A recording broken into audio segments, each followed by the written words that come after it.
Welcome back to Magic TV. My name's Craig. It is 9 o'clock, which means it's time for a Talk Magic. And I am here, and I've talked about this on the channel over and over again, with my favorite magician in the world, the legend. And I do not use that word lightly. He really is a legend of magic, the one and only Greg Wilson. How you doing, Greg?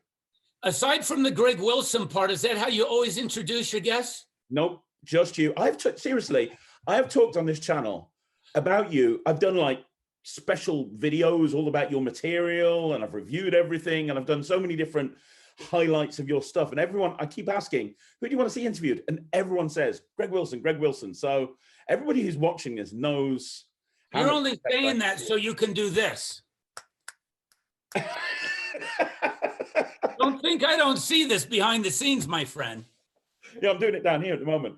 Oh my gosh. No, it's great to have you on the channel. I know you're busy. But you know, you have done so much in the magic community, and what I want to do is spotlight all that, talk a bit about your career, the different products you've released, and just kind of shine a light on Greg Wilson, if that's okay, and who you are. And delighted to do so. You can't pretend we've just met, though. No, I'll try not to. Where did we first meet? I think it was at a lecture many, many years ago, and you probably don't even remember this. It was a lecture many, many years ago in Coventry. And you were on a lecture tour, and it was really early on, and you were staying overnight in Tom Peterson's house. And I went back with a friend of mine who was there, and we went back into Tom's house. It was you, me, my friend, and Tom.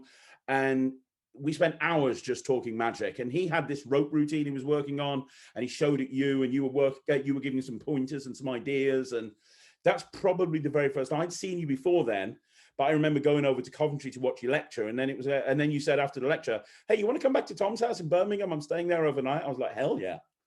So that, I think that. You know, for some reason, my first memory is you in a contest where you got second place. Sounds about right. I tend to do that quite a lot. I was one of the judges, and I was the only one who voted for you to be first place, just for the record. Thank you. That was probably Blackpool. Was it Blackpool? I don't remember. Yeah. I remember. I think I know the one you mean, because I got second in Blackpool. Listen, I was second place in FISM. I'm not over it yet. So are you pretending you're over this whole second place thing? Well, I'm glad you're the one that voted for me to be first. That's made it all right. I'm just telling you, I feel your pain, because second place is a first place loser. Yeah, I totally agree with that. But hell, if you're gonna get second place anywhere, why not get it at the World Championships of Magic? I mean, let's be honest. Very few people even get a chance to go to FISM, let alone compete and get second place. So that's just an honor right there. But here's the thing, Greg. You have been in magic as far back as I can remember. Right from when I first got into magic, everyone talked about how amazing you are and how iconic you are. Let's just go back to the very beginning. When did magic find you? What's your origin story? When was it? 1978. I was a junior in high school, and I saw a guy do a one-handed shuffle, and I was hooked. That was it. I said to myself, I don't know how to make a living out of that, but that's going to be my job. It was too cool. That's awesome. And think about this. I don't know if I can do it with this deck because it's old, but the guy did this. He weaved it, did one of these, and I went ding, ding, ding, ding, ding, ding, ding. And for the first year, I only did flourishes. I didn't even do tricks. I just loved I was one of the original hotshot weirdos who did all this stuff. Now you compare it to the new flourishes they're doing. Blood drips out my eardrum with what they're doing now. It's insane. There's a thing called a water wheel. You do a one-handed shuffle, and it cascades from a weaved.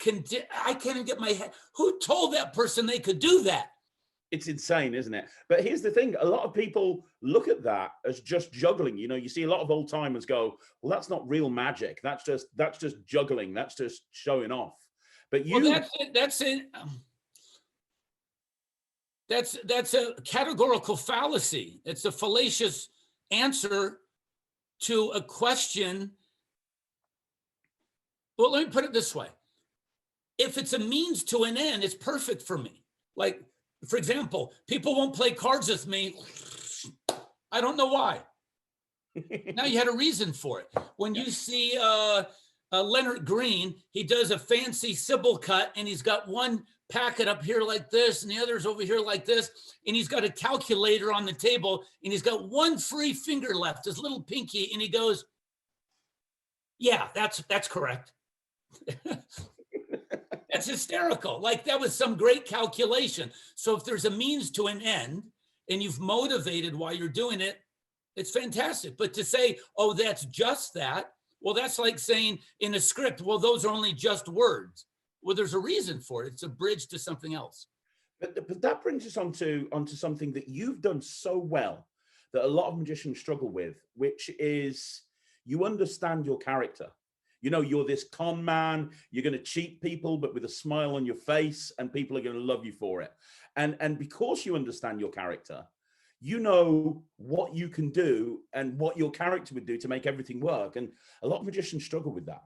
I think that's hugely important to know your characters. So that informs the tricks you'll do, and more importantly, what you won't do. So when I was showing something to a friend the other day, I said, this is a fun trick I invented, but I would never do it in my show because it's magic. And I don't use the word magic or magician or tricks or illusion or anything like that. He said, but it's fantastic. I said, listen, I take that as a compliment, but I would never do it. He says, you have to do it. I said, let me put it this way. I don't care how nice the Ferrari is, King Arthur's not going to drive it. Mm-hmm. It's anachronistic. It doesn't fit the scene. It doesn't fit the character, and doesn't promote the plot. So what advice would you give a magician that's watching this, that's struggling to find their own character? Because you are right. When you've got your character, trick selection and routine becomes so much easier. I would say start by being honest. Be very truthful for who you are. Here's a good example. Actors know who they are way better than magicians. Magicians all think they're 007. Mm-hmm. And they're cool and they're hip and they just think they're the coolest guy in the room. They all think they're 007. Now, I know I'm James Bond. Everybody else is deluded. If you go to my website, by the way, thesecretsource.com, not that I'm promoting on the screen right myself, but I'm a wannabe secret agent. I'm firmly and fully aware of my self-delusion, which makes it, is it delusional if you're aware of it? That's kind of, so I know that that's my character, but a lot of magicians try to be something that they're not. So if a George Costanza type from Seinfeld is asked, let me put it this way. If they say we need someone tall, dark, handsome, broad shoulders, and a full thick head of hair, guess what? Those people are going to show up for that part. Mm-hmm. Other people know that they're not there, so they're not going to show up. Yeah. If they say we need someone who's heavy set, bald, short, glasses like George Costanza from Seinfeld, all of those types are honest enough to show up. Yeah. They're not saying, well, no, I think I'm James Bond. No, they know who they are. Magicians don't. Yeah. And I think so. You start off by being honest. What comes to you easily and effortlessly, and who do you think you are? Like Mac King. Can you think of a perfect example, a better example than that? He knows he's a kind of a maladjusted, dorky hayseed from Kentucky. He dresses that way, he talks that way, and he performs that way. It's a perfect character for him. He didn't have to stretch himself to be that guy. But your character's changed over time, hasn't it? So I remember when you first brought out Card Stunts, you were doing like routines that would be considered magic. You know, I remember your reset style routine, and you were doing Phoenix Productions and things like that, which was squarely magic tricks. And now everything is kind of a con, and you're totally right. You don't do that now. So has that changed over time, your approach to your character? Yes and no. I've always been I've been the con man character probably since 92, 93. but I still had lots of magic material that I invented in the early 80s. So I had to get that out of my system. That's why I put card stunts out. That's why I put out pyrotechnic pasteboards. That was still the magic character. And I didn't want to conflate the two because it would have been confusing to me and to the audience. Got it. Got it. Because I never rehearsed it that way. I didn't put in my 1,000 performances. I call 1,000 timer. I didn't have 1,000 timer as a con man with those tricks. I had the 1,000 timer as a magician. So I just put it out that way. Okay. Okay. So did you go straight into full-time entertainment? That, you know, No. you talked about how the bug bit when you were at school. Did you have a proper job at some point? Yeah, I was a waiter for 10 years. No way. And yeah, a fine dining restaurant. And I think that's the smartest thing anybody can do is to go into the restaurant business because it teaches you people skills. It teaches you how to act, react, and interact with the public and in an entertaining way. So I started off doing that. And reason I say entertaining, you're not just there to serve food. You're there to entertain them. And that's commensurate with your gratuity. Your tips go up. So then I learned to add magic to that. So I was never nervous. People say, are you ever nervous on stage? I've never been nervous because I did magic as a waiter, reducing my expectations to be good. I'm just a waiter who happens to know a trick. Yeah. So it wasn't judged harshly. And then I realized the more magic I did within reason, you don't want to overpower the waiting duties. The more magic that I did, the more my tips went up. And I realized, oh, why don't I go just try this without being a magician? So I did full-time, part-time at first, magic, then it became full-time. And I realized how much money there was in that. And then I went from there to stage magic because there was 10 times more money. Add a zero to your paycheck from close up to stage. And that is something that I want to talk about because I've talked about on this channel before about transitioning from a close-up magician to a stage magician. And it is kind of the holy grail. You know, it's kind of like most magicians, they want to be the guy on stage. They want to be the center of attention. But I meet so many close-up magicians that are scared to death, shaky hands. How can I go from entertaining 3 people in a group to walking out cold in front of 500 people? What advice would you have on working stage if you've only done close-up? I would say hurry up and be bad and get it out of the way. Mm-hmm. You're going to fail. Go find a place where you can fail without ignominy. Mm-hmm. You don't want to fail in a place where everybody knows you. Look at what Michael Lamar did. He called it the nursing home circuit. Yeah. That was his place to be bad. Where was Jay Leno's place to be bad? He did strip clubs. Yeah. He talks about that frequently. Find a place, find a circuit, find a venue where you can be bad. Hurry up and be bad and get it out of the way. And how do you deal with that? I mean, you know, you talk about find a place to be bad. I've met magicians that have gone on stage, died on their ass, walked off stage and said, I'm never doing that again. That was a horrific experience. I've had so many horrific experiences. I wrote an article in Magic Magazine called Battle Scar Galactica. Like that. I've got some crazy stories, and I'll tell you this, if you don't have war stories, if you don't have horror stories, you're a liar. Yeah. Because you have to know your limitations. Look, it's easy to take someone else's material. It's easy to look at a magician, the Magic Castle, and go, I'm going to borrow that as is. This is where stock comes in, right? It wasn't originally stock. It was some guy's hard-fought, blood-bought material, and the first person who stole it got away with it. The second person who stole it from this person doesn't realize the origin. Now it just becomes stock. Mm. The problem with that is you don't get a chance to work out all the pitfalls. You see it audience tested as is, and you take it. It's like taking somebody's sculpture. It's already finished. This was the hard part. Mm. Within that sculpture, as Michelangelo says, is exactly what it needs to be. You're just chipping away the rest. And now you have a finished piece, and someone comes along and takes that finished piece. That's insufferable. That's unconscionable. Yeah. And there's a magician out there who's done.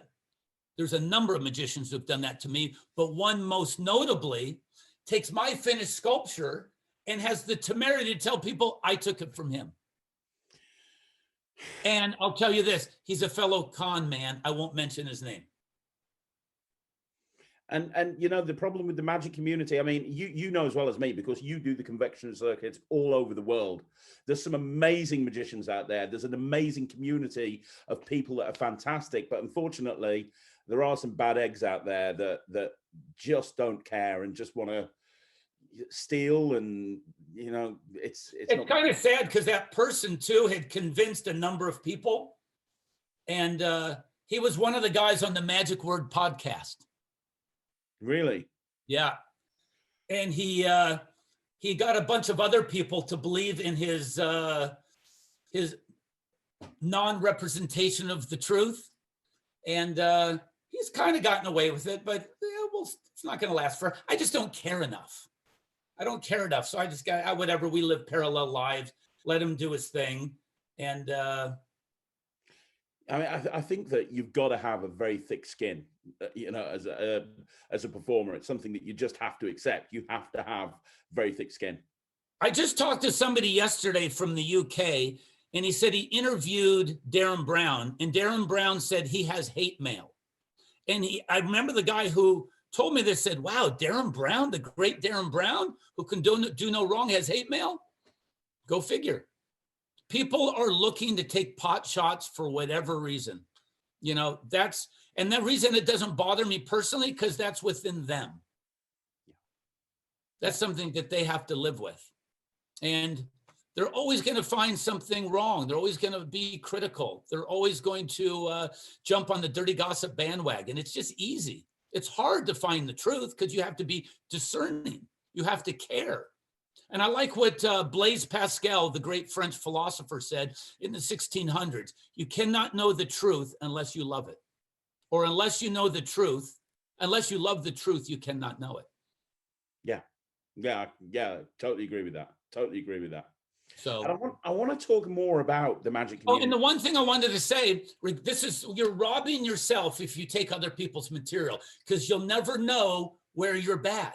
You'll never know where that demarcation line is. So Jay Leno talked about this. He'll say a joke here, it's funny. Let's see if I can reduce it another word. Still funny, not funny. Okay, there's my line. You know where your line is. Unless you have original material, you'll never know where that line of demarcation is, because you're just borrowing from the other guy who has audience tested material. You're robbing yourself. So how would somebody, I want to talk about creating magic tricks in a bit, but when it comes to actually creating your own act, what advice would you give to somebody about being original, but without taking other people's material? Like, the easiest thing, like you say, is to start off with a variation on a theme. The very first trick I ever invented, and I don't even like the word invented or created, I say discovered, because all the information's out there and available for everybody in the ether. You just take pieces and parts like this, and you go, there, I'm going to amalgamate what I just found. And that's what I did for the very first trick I ever discovered, not created. It was hopping halves without the shells. And it uses a double header, double facer, sun moon coin, half 50-cent piece, half English penny. And I created a routine in 1979 with just that. And I think was clearly superior to the original hopping halves, because it didn't have that tinny noise and you didn't have to carry a bunch of shells with you, and you could do it over and over and over again. And it created a unique climax as well. So variations on a theme, start with that. And then you'll see that necessity is the mother of invention. When I first was doing restaurant magic, I went to various sources to see if there were restaurant tricks. Couldn't find them. Guess what? Had to create my own. Yeah. So I would go to the magic menu. There was nothing in there that I found that perfectly suited my needs, my style, in my environment. I had to create it. Yeah. So the first rule of creating, I'm going to keep you say creating in quotes. The first rule is to know that anything is possible, at least in terms of imagination, and then in terms of methodology. think it first, know that you can. We all have the imago Dei, the image of God. We can create. He created, we can create, so to speak. Just know that you can, because so many magicians go, I don't think I can. I don't have that muscle. Well, if you don't exercise it, you're never going to know that you can do it. Everybody can create something. At least bare minimum, put your presentational fingerprint on it. Yeah. And make it fit you and you alone. Yeah, absolutely. Bare minimum. Now, I want to talk about creativity when it relates to marketed tricks in a minute. But before I do, if we can just circle back to close-up magic for a minute. One thing that you do is, I suppose the best way to describe it is you have balls of steel. Like, what I mean by that is a lot of your routines involve loading things on people, stealing things off people. There's a heavy emphasis on pickpocketing. That's something that a lot of magicians struggle with, but it's so entertaining to watch you do that over and over again. Is there any advice on how to actually perform in that style? Because I watched you perform, Greg, and it was especially obvious in the sort of the on the spot and the off the cuff videos. You were just getting away with everything. Like you were just getting, I remember the first time I watched that, I was like, how is he getting away with this? I remember you doing the paper balls over the head in the bar, and you were just taking wine glasses and pint glasses and throwing them over the guy's head. I'm like, this is incredible. So it's almost like you just do anything. I think it starts with this. I don't feel like I'm getting away with the thing. It's just me. It's my style. It's idiosyncratic to me.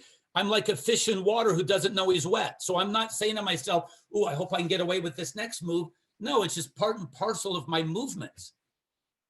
You know, if I were to, you know, I do things that other people can't do or won't do. They can do, but it fits my style. Did you see what I just did? I just did a slight right in front of you. And if you didn't see it, it's because it fits my style. Yeah, I didn't see a thing. You didn't see it. No. So look how I'm talking. This is idiosyncratic to me. Yeah. I could sit back and watch you do a thing, and whenever I want, I can get the golf ball back. So I don't know if the camera went in and out and I got away with it while they were looking at you, but you know the move. Yeah. You know what I did. Yeah. What did I do? What's it called? Pit stop. Pit stop. It fit me. So if I have the golf ball here and I'm just talking like this fits me. It's normal. It's natural. I'm not doing anything outside of my normal movements. So now it's gone when I want it to be. When I want to get it back, I simply do that. I talk for a second. I do that. And you can get it back again. Yeah. So when I'm throwing a pint over somebody's head, it started off with the same way everybody else did. Sly Dini did paper balls over the head. Why do you use paper balls? Because there was nobody behind him to catch anything. He didn't need anybody to catch anything because it's quiet. It's a soft landing. So he could throw them over the head, and it's obviously very, very funny that the person can't see it. So I thought to myself, why stop there? And why limit myself to stage when everywhere is my stage? That's why it's on the spot or off the cuff. It's a spur of the moment performance, say at a restaurant. So what do I have indigenous to that locale? Things on the table. What I started with maybe an ashtray. Well, if somebody's catching it, that's 10 times more impressive, because if I threw it, it should have broke. It should have made a noise. So then I got away with silverware, and then I got away with with a flower on the table, and then I worked my way up to a glass, an empty glass, then a half full glass, then a full glass. I remember a story one time. It was 1998, I believe. 96 it was. I was doing a convention in Denmark. Chad Long was there, and we were this was at nighttime. The convention for that day was over. We went to an area where there's lots of bars. There's like 100 bars. And he had to talk to his wife and check in before he went out and had some fun. And he said, just go on, Greg, I'll find you later. We had a thing, what do you call them? Oh, payphones. So he's on the payphone and he says, I'll catch up to you later. I said, dude, there's 100 bars. How are you going to find me? Because trust me, I'll find you. I said, what does that even mean?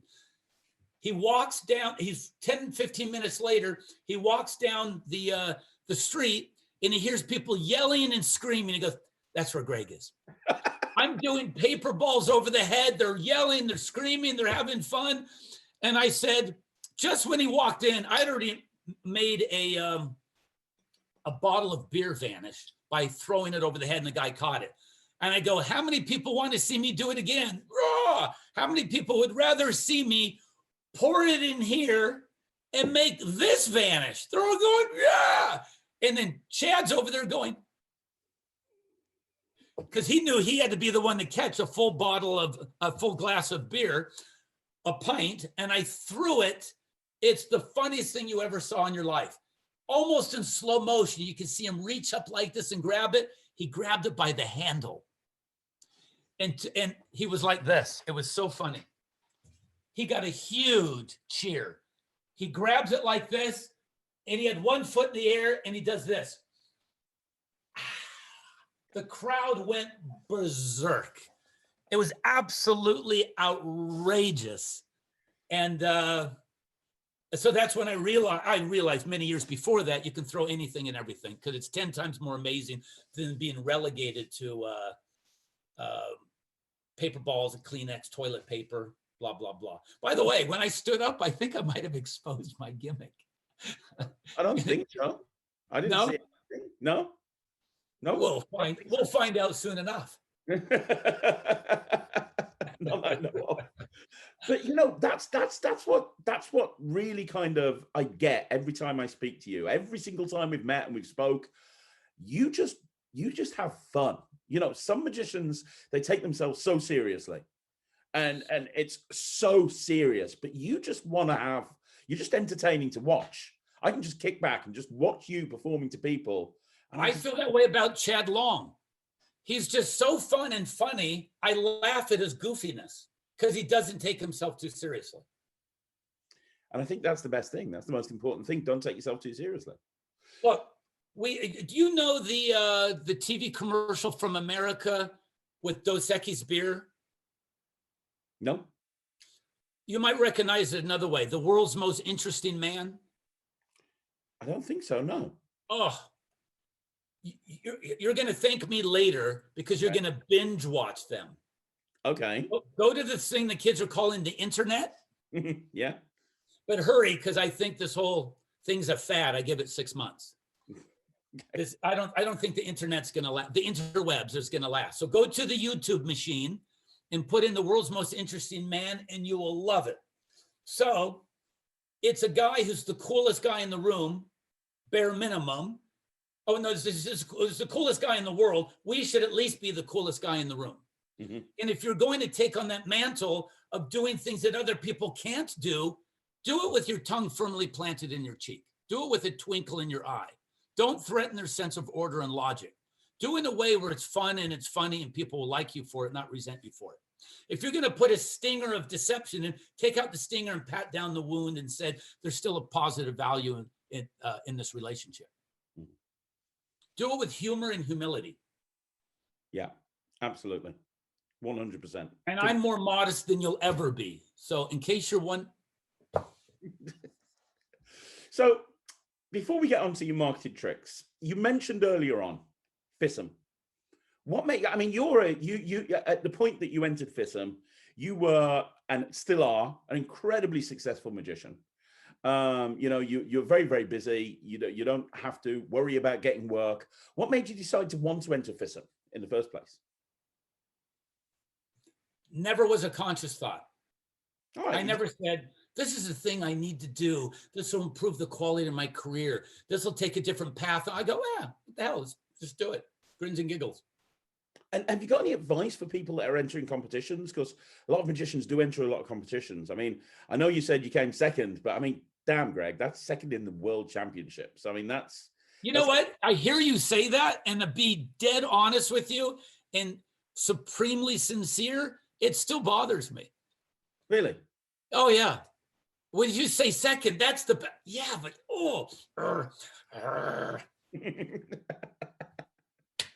I get that. I get that. It's when you're the first. I'm not complaining. I really sincerely am not complaining, but I was the first one to perform. And the way FISM rules are, you're the barometer now. People are judged above and beyond you. And one of the judges said you literally cannot win if you're the first one up. But yeah. I'm over it now. I'm good. I'm good. I'm good. I'm good. I'm good. Okay, well, let me ask you another question. Obviously, so many people know you as a creator. And I'm looking at the, you know, the wall behind you. You've created so much stuff over the years. What made you decide to start sharing stuff with the magic community? And again, you didn't need to. You had an That's a really good question. I've never been asked that. So I'm not going to give you the perfunctory answer. I've been waiting 6 months to use the word perfunctory. Was it natural? It was good. It was good. Did I slip it in? Didn't feel rehearsed at all, yeah. You know what? I used to attend or go to regularly Hollywood Magic. There's 2 Hollywood Magics, one in Hollywood, down here in Orange County, an hour south. So I went there all the time, and I was always sharing. I think that's part of it. You know, I don't like the word underground because that's some kind of, what's the word? It's a self-aggrandizing title to say, I'm underground. Well, if you have to call yourself underground, you're not so underground. Like if you have to call yourself modest, you're probably not so modest. So I don't like the word underground, but I was very unknown. Yeah. Nobody knew what I was doing. And I thought maybe it's time to just share some of these things. And I first went to Magic Magazine and I sent a bunch of stuff to John Rockerbomber, and it seemed to click. He seemed to like it. He took literally everything that I shared with him. And I think that's how I started to make a name for myself. And it was just Greg Wilson at first. And then obviously Mark Wilson's son was Greg Wilson. And I didn't find it problematic, but a reviewer for Double Take, the first video I put out in 1994, there was a review for it. And the reviewer said, how dare him use the name Greg Wilson? How dare him use his own name? How dare him? He should change his name. And then later, Michael Close said, how dare that guy say that he should change his name when he already did change his name? It used to be Di Vernon. That's very funny. Michael Close is the one that came up with that line. It's very funny. And so from that moment forward, it was Gregory. Gregory, I don't like to be called Gregory in person. It just feels weird. It's like my mom's punishing me, you know, 40 years later. Gregory Allen Wilson, you go to your room. So it's still Greg Wilson, but only in print it's Gregory Wilson. So that's how it started. Magic Magazine. No, it started in the magic shop, sharing all the creations, discoveries. I'm going to say discoveries from now on. So sharing that with other people, lots of famous people came through there and kind of made a name for myself with them. And they said, hey, you should go out and share this stuff. I'm like, yeah, not really. I wasn't ambitious then. I'm not ambitious now, believe it or not. I've got 10 lifetimes of material that I could put out. I've got 20 things currently on my board that I need to put out in the next couple of years. I'm not that ambitious. If things come my way, it's because it's through happenstance and serendipity. I'm not driven enough to go out and do it on my own. But here's the thing. You don't ever put out something unless it's really, really worked in and like ready. You see a lot of magicians, even well-known creators. I've talked on this channel before, and you know, I've got all due respect in the world for somebody like Jay Sethy. I think he's amazing. But on this channel, I talk about my Canadian creativity scale. And you've got Jay Sethy at one end, and you've got Richard Sanders at the other end. You are squarely in the Richard Sanders camp, in that you only put stuff out that hits and hits hard. There's no filler with Greg Wilson. I can't. Well, listen. Here's the way I look at Jay Sethy. He's got lots of 1,000-timers, but he's so prolific and he's so creative. He's giving you everything, every idea that's ever flipped through his brainstem, he's going to share with you. Some are things he thought of the night before. Some things are his 1,000-timers he put in Sankey Panky in 1982. So you're getting the full bag, the full mix. If he had to wait to share things that are only hard fought and blood bought and in the trenches, you'd get less material. I think he's just sharing more. But I totally agree, and I love Jay to bits. I really do. But like, when do you decide that a trick is ready? Because you know your stuff is so commercial. It really is. And also the other thing about it is, very quickly, Greg. The other thing about it is, you how can I put this? You under promise and over deliver. And what I mean by that, because I review products every week, I see that there's a trend these days of tricks coming out with a 5-minute explanation with music in the background and subtitles at the bottom. And they don't get into the hows and whys. It's literally, this is the trick, this is the gimmick, this is how it works, this is what you do if you break it. Whilst you, and I'll talk about split focus, for example, because I just reviewed that on last week's show and gave it 100%. It's like 2 or 3 hours worth of material. Like there's so much, you constantly just, it's not just, you don't just pay lip service to a product. You go into every small little detail, and you don't see many people doing that these days. Well, to me, theory and philosophy and motivation is every bit as valid as the secret itself. And I think people are into the easy secret business. It's not just about beating the audience to the magic shop and I can do a thing and you can't. It's about knowing why you're doing it. Why am I doing this? Why should they care? Why am I doing this? Why should they care? And that also creates your script. When you answer those questions, it tells you what you think would be interesting to grab the attention and sustain the interest of the audience.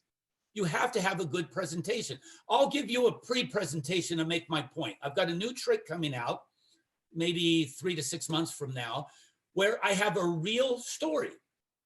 Start with something that's real in the real world, and then it's easy to buy into it because it's real. In other words, we should be just as honest and compelling with our presentations we should be just as deceptive with our presentations as we are with the tricks. Yeah. And one of them is a technique called clipping. Have you ever heard of clipping before? No.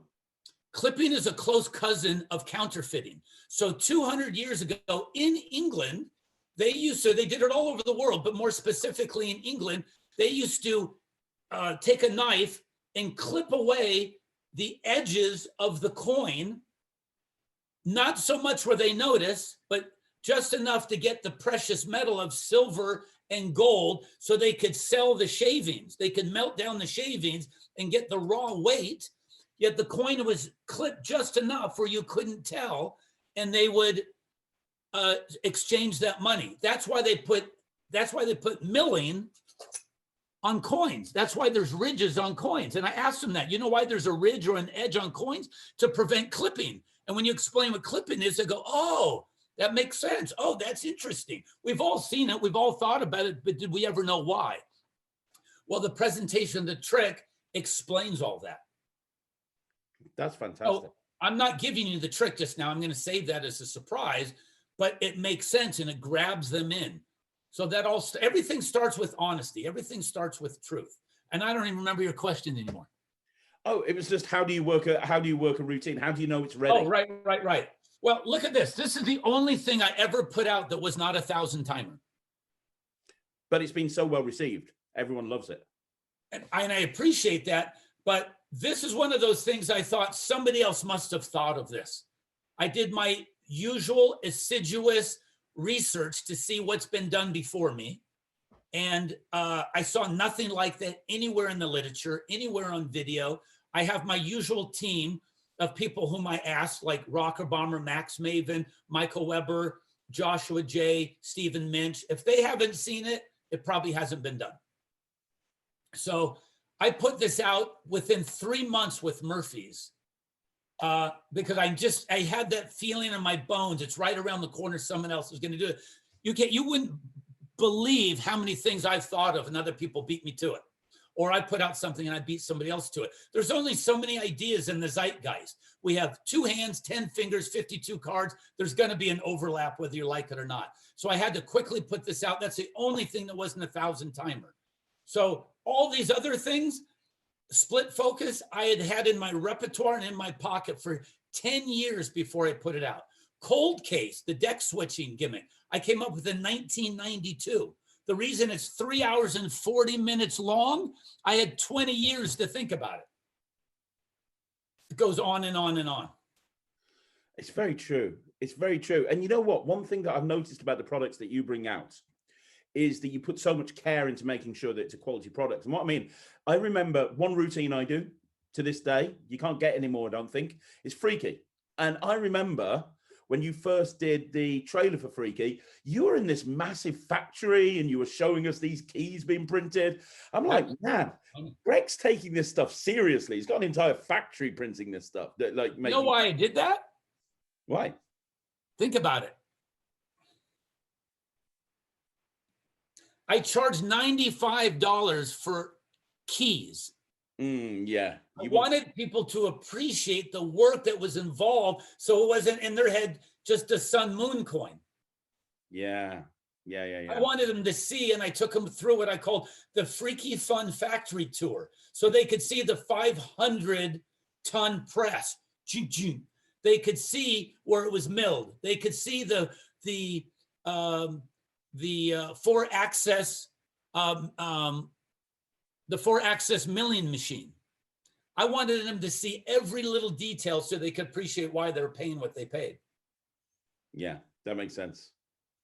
That makes sense. And it's amazing. There's a bigger word than that I used. It was a real term. It's not hitting me. The 4-axis milling, a 3-dimensional. It's bothering me now. But yeah, it was fun. That's insightful for you to remember that. I'm also impressed all the little details you remember, like with On the Spot, you know, throwing things and taking chances, and, you know,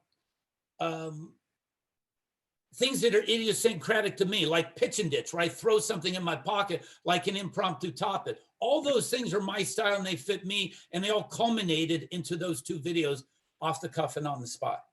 And for me, one thing that you've done over and over again in your career is you've completely reinvented a genre. Those 2 DVDs completely reinvented impromptu magic, in my opinion. The stuff that you've done, you know, when you brought out Rubicon, for example, nobody was doing Rubik's Cube stuff like that. You were the first. I mean, since then, we've had other stuff coming out, but Rubicon was the very first thing. That was reinventing cubes, in my opinion. Look at what you've done with Coffeehouse Conjuring. You know, you reinvented the whole concept of doing impromptu magic sitting in a Starbucks. You've done that over and over again throughout your career. You know what's interesting about that? I don't go out looking to be this innovator for innovation's sake. I just do what seems interesting to me. You know, when I would sit down with my brainstorm buddies like Michael Weber or David Grippenwald or John Kennedy, where do we invariably go? Into a coffee shop. So as we're inventing something with a golf ball or a beer bottle or a coffee cup, we're surrounded by things indigenous to that locale: cups, lids, you know, napkins, stir sticks, pastry bags, sugar packets, and all of a sudden things just start to flow to the point where Grippenwald and I came up with 158 coffeehouse conjuring tricks. And if people haven't got that, they really should, because I think it's one of the Greg Wilson kind of projects that's not as well known as the others, and it should be, because the amount of magic in there, that it's not just for a coffee shop. Yeah, you're using items that are within there, but you can apply this in so many different situations. Part of the challenge was to do things native to that particular environment by not bringing in a thumb tip, a nail writer, or anything else. Everything is available there, like Starbucks is your actual magic shop. But what's interesting too, it's an exercise in creativity and a lesson in creativity. How do you come up with this? From our perspective, it's fun, but from people watching how we came up with it, I think that's a good lesson in other genres of magic. Absolutely. And I spend a lot of time in coffee shops going to meetings. My go-to routine is one that's on there, which is the coffee stirrer in the bag, and they snap it and then it's restored. It is incredible. It's incredible. You know, it's interesting. Yeah, taking an old thing that everybody knows, turning it on its head completely. You took the words out of my mouth. That's one way to come up with something original. Start with something that already exists and adapt it to something more modern and ubiquitous. So in this particular case, we thought of how do you get that same toothpick or matchstick in a hanky trick into something here. And we originally, if the bag right here, which happens to be at my fingertips. Wait, hold on a second. right here. So we're thinking, for example, how do you do, well, you know what? Let me just do the thing. Why talk about it? So look at this. I'm going to show you the difference between a reality and an illusion. That's reality. It's bent, it's broken. You see it, you hear it. But if I put it in a bag, here's the illusion part. It's kind of weird. And I'm not 100% sure why this works. But if you cover it up like this, you're blocking out the sound. So when I do this, listen. It's kind of an echo chamber. You're convinced that that broke. It sounded like it broke. And then they go over and they do that. Now they're extra convinced. They do it again. You can do it over and over and over and over. They're 100% convinced that that stick was totally and completely broken. The only thing that was broken was the original break. This part was the illusion. This part is the reality. And no, don't restore it. You don't want it to be a broken restore trick. You want it to be, did he really break it at all trick? And at this point, everything's examinable. The stick, the bag, everything. Brilliant. So we thought to ourselves, how in the world do you do that old principle with just this that already exists in the magic shop? And it took, frankly, about a year. We put it on the back burner. We had all these methods with tape and this and over here and that. One day, it was like angels were singing. I went, oh, that was a fallen angel. I can't sing.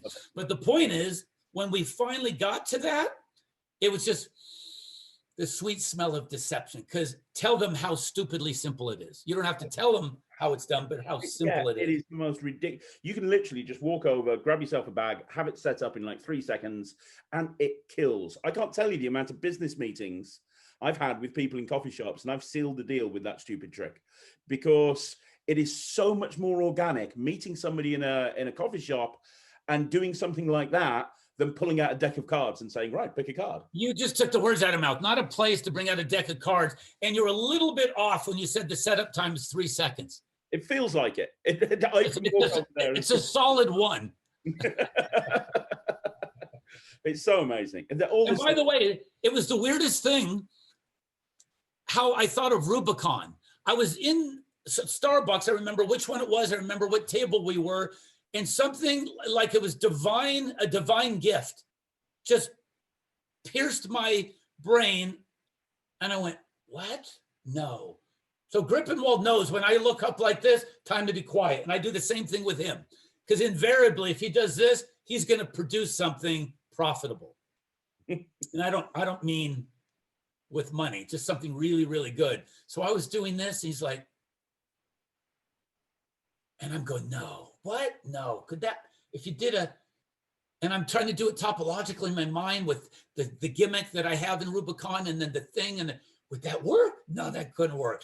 Somebody must have thought of that. Would that? No. And then you could, what? It could match all the side, and then you could solve it? No. And I went over and got some paper and some cardboard and I taped it and blah, blah. I go, and then I shared it with him. He goes, well, I don't see why it wouldn't work. And I went to my manufacturer friend and we made one up, and it was all downhill from there, or uphill, depending on what is. And I remember the performance that you did on that on stage, on the download or the DVD that came with Rubicon. Incredible. Like, you literally brought the house down with that. It's such a strong routine. At the Magic Castle, or the time I did it at Blackpool? I think it was I mean, I haven't watched the Rubicon video download for you since I bought it. Oh, from the video. I see. Yeah, right. It was a live performance on the video, and watching, I think it was the castle possibly, and watching people just freak out. It was like, oh my gosh, this is such a great idea.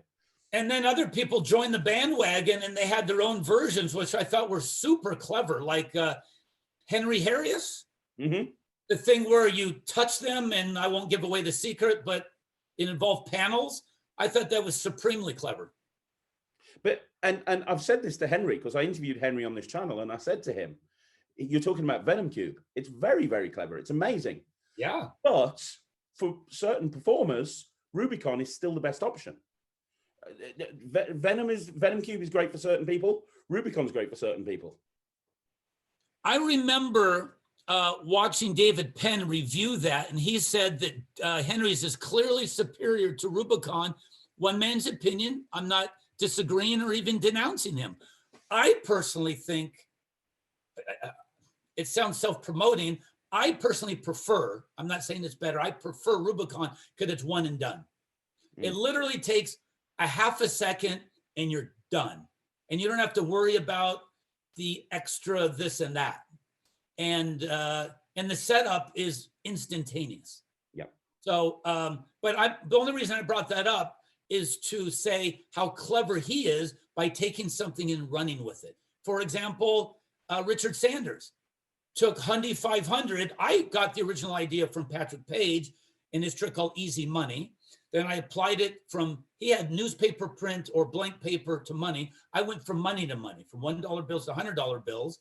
And Richard Sanders did it with a gimmick that had a weight in it and allowed you to do something that I thought was actually better. I still prefer Hundy 500 for my style, but his looks fantastic on video. I think that's why his sold so well. He had a great promo video.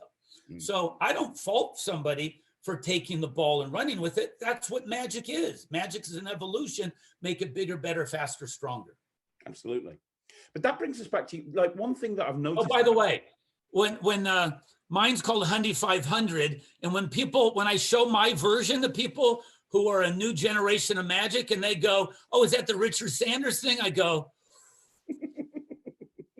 "You know what that is to me? An extreme burn." Oh, nice. Oh.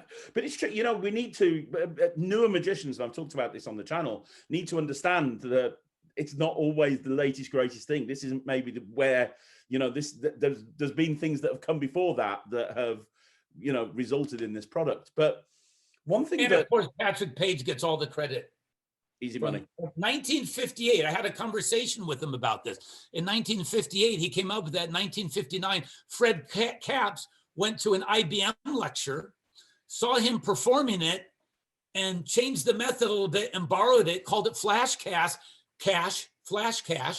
and he's the one that got all the credit. Patrick Page was left in the dustbin of history. And when I brought out mine, and on the cover, I wrote Patrick Page approved. Boom. He practically cried over the phone that somebody was finally acknowledging him as the progenitor.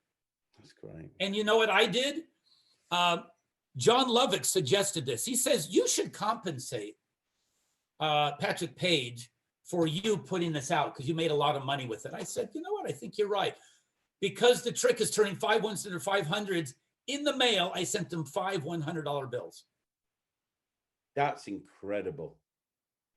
I should have paid him much more, but I wanted to be representative and no, metaphor.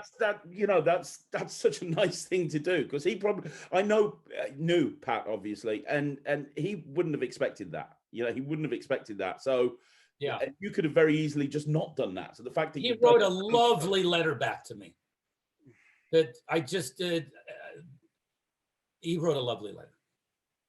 Yeah, Pat Page was amazing. He really was. Again, I don't remember what the question was. I don't know. We're just going off at a tangent. It's all good. I was going to ask you, so one thing about your products is you see a lot of creators, and they just come up with a million different versions of a card trick, which is whatever. Okay, it's fine. One thing that you do is your stuff is so off the wall. You know, it's, you look at Ring Slide, look at Pointless, look at, let's go back right to... Ringleader. Hey, for years in my restaurant work, Dishonest Abe was like the trick for me. When you do that magnifying glass thing, kills. Like, how do you come up with it? For anybody who's new to magic, that's wanting to become a creator, how are you able to create so many kind of routines that isn't just a variation on Paul Harris's reset for the millionth time, or isn't just a variation on this or the other? Ring Slide is a perfect example. It's just so unique. Well, I'm going to slightly disagree or contradict you when you say, how do you come up with stuff so original? Sometimes it's from whole cloth. Sometimes it's an extrapolation. Like, for example, in the book Variations by Earl Nelson, he has a trick with a ring and a rope, and he didn't routine it. He just had a few slides here and there. I took some of those slides, either reworked them so they were original and fit me and suited my style, and then added another phase and another phase and another phase. And before you know it, I have this original 5 or 6 phase routine, but I couldn't stop there. I came up with another 20 ways to do the same thing. And then I would brainstorm with another buddy, David Grippenwald. He had another 10 things. We had 40 different ways to get a ring off of a rope. And they're all served its own purpose. So 10 of them were original, classics from either Ray Grismer or Clifton, the Clifton ring move, and Earl Nelson. 10 that already existed were classics. Then another 20 by me, another 10 by Grippenwald, put it all together, 40 different ways to mix and match to create your own routine. So I have a solid routine you can use as is, or have a deviation from there and create your own stuff. So I'm like a waiter with a menu offering different slides and routines. And I've done that for years. And you know what the best thing on that project was? Your justification for the chord. Because up until that point, everybody was just like, I'm going to take a ring and put it. You were like, well, you know, when you go to the fancy jewelry shops and you go to Beverly Hills and, you know, this is how they'll display the rings. And immediately that was like a game changer for me. That gives the whole thing a reason. I wouldn't have put it out without that justification. I wouldn't have performed it without that justification. I remember where I was living, 3605 West Balboa, Newport Beach, 1987. I remember the very second I came up with it. Everything that I've ever created, I know where I was based on locational memory and the aha experience. I remember where I was for Rubicon. I remember where I was for Ringleader that you want to keep calling Ring Slide. Well, hang on. What's the thing with the stretchy ring? I thought that was Ring Slide. I don't know. No, I'm on about the other ring thing that you bought out. I mean, I was talking about Ringleader then. The one where you know what? Remember these things? Yeah. No, you bought out a thing a couple of years ago where you take a ring, you stretch it, you borrow a ring. Oh, that one. Yeah. Just happens to be at my fingertips. Bandwidth. Bandwidth. I kept calling it Ring Slide. Yeah, bandwidth. That's brilliant. Yeah. Well, I use that with it. You combine that and Ringleader, it's insane. And by the way, if anybody's looking, look at the evolution. So it went from this to this to this, and now people don't even know what DVDs are anymore. Yeah, now it's just a download, right? I do back of the room sales. Yeah, downloads. I do back of the room sales after lectures and conventions. It's funny. One guy goes, I got this one, I got this one, I got this one, I got this one. I want this one, I want this one, I want this one, I want this one. Yeah, but does it come with a DVD player? It's true, isn't it? It's so funny. It really we've seen it all. I don't know. I've been doing magic since 78. You probably started what, like 80s, late 80s, mid 80s? Yeah, late 80s. Yeah. We've seen some big changes, my friend.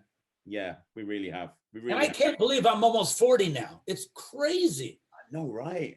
Apparently you can't believe it either. Well, I dropped my keys.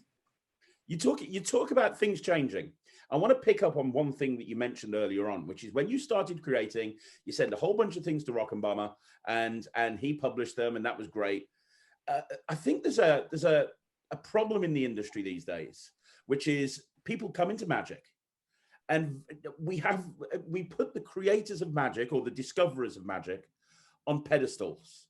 Do we? Somebody who comes into magic, they go, I want to be that guy. And so they start creating without having learned what's come before. They don't know about a lot of the thing. They don't realize about this stuff. And there's nowhere for them to publish material. Like there's no magazine. She's the only one. And so what happens is they put a download out. And I was speaking to somebody who had really nice words to say about you on the interview, Scott Alexander. And he said that he's willing to bet that there's a product that's available as a download on Murphy's. And what's happened is somebody's woke up in the morning, had the idea, filmed it in the morning, and then sent it off to Murphy's with an ad copy, and it's gone for sale that night. And that's why there's so many downloads that are maybe substandard. What advice would you give a creator that wants to make a name for themselves as a creator or a discoverer of magic, when you know what? It's because that's a modern day question. I don't know. I only know what I know. Yeah. What's the old saying? You don't know what you don't know until you know it. So I'd have to think about it. I think you are already answering the question. You're giving the answer in the question. Take your time, give it a chance to ruminate, reflect, ruminate, reflect, ruminate, reflect, ruminate, rehearse, reflect, ruminate, rehearse. Just do it over and over again until you feel confident you can do it in front of an audience. So I think what you're saying might be just performing at a camera. You don't know how the audience is reacting or responding. That's the true test. Yeah. Let me ask a question. I'm going to ask you a question. I'm going to be the interviewer. Okay. I've heard frequently, oh, that's just Americans. They respond like that and they do chimp flips and they react over small shiny objects and you just flip a coin. Rah! No, that's an L&L audience. Oh my gosh, look, it's a bottle. By the way, do you know those guys, the two guys? Was it John and is it Dave and John? Yeah. So I gave an idea to Stan Allen years ago, and I said you should bring those guys in to the Magic Live. And I'll bet you they won't even know why they're there. Everybody will recognize them. Everybody will want their autograph just because they're the guys who freak out at anything. Yeah. Sure enough, I went there. He had them there. He took the idea, and those guys are going, "What? Why am I signing? Why? We're famous. I don't know what's going on here." It was an inside joke, and they didn't even know why. That's hilarious. Yeah. So people in England go, "Well, that's just America. You guys react differently." How to address that? I don't even know what I'm asking. Well, the questions you ask determines the answers you get. I don't even know what question I'm asking you. But well, I suppose you're saying, do people lose their shit to close-up magic performances in the UK? And I think yes, in the right situation. So you go to a wedding where people have been drinking, you go to a corporate event where people have been drinking, you go and do nightclub magic, or you go to bars. A lot of the time, they will go absolutely crazy with the right material. I think you got to be good. I think you got to be good. I think that's the answer. So I didn't even know what the question was. I think you answered it. It's got to be the right material, because I've heard people in England say, well, yeah, you can do that in America. Let's see if you get those reactions over here. I think you absolutely can, because you're tapping in to something that's primal, that they don't have a chance to analyze. If they're analyzing it, you didn't surprise them. The worst compliment I could ever get is that's impressive, because that's an analytical answer. I don't want those words. I want, oh my, wow, you hit them in the inner sanctum and they don't even have a chance to let it go through their analytical process, their judgmental process. It just hits them between the eyes with speed and impact. And I think on that, there's two things that you do that I think are really important as well. And the first one is read your audience. Just because you're set up to do trick A, you need to understand, and this only comes from experience, that trick A might not work for this group of people. You go up to a group of guys, you're not going to necessarily be that are all into playing cards. You're going to be doing some gambling stuff or whatever. Read your audience and adapt the material based on the audience. That's really insightful. One thing I've learned about performing in Great Britain, especially stand-up, is that you got to start off non-American. You can't come out guns blazing. You guys over there, I think, appreciate modesty. And I think we're known as being a little bit more bold and brash. And I don't think they appreciate that. You have to earn your respect for a British audience. So I would come out and I would say something completely different than I would at an American audience. Yeah. And I wish I had an example for you. I don't have an example, but you come off, I wouldn't come off American. How's that? Yeah. Well, I think I've learned the hard way over there. And I think a lot of the time I've seen you perform, you don't really have a clear plan of what you're going to say. You kind of, pardon the pun, a lot of off the cuff stuff. You'll read the audience, and you'll very quickly adapt to the audience in front of you. And I think that's a skill that magicians need to learn. I will adapt. Here's a secret. I'll adapt behind the curtain. I will adapt while I'm performing, but when I say the very first thing I say, I know exactly what I'm going to say. It's 100% scripted every single time.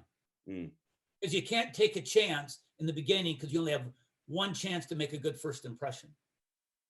And that's the other thing about close-up magic, which is, and the thing that a lot of magicians really kind of struggle with, they buy the latest shiny trick because they think that this is the trick that will make them famous. This is the trick that will get me a TV appearance. It's not anything else. I just haven't found the right trick yet. And I think really it's down to learning how to speak to people. It's learning how to relate to people.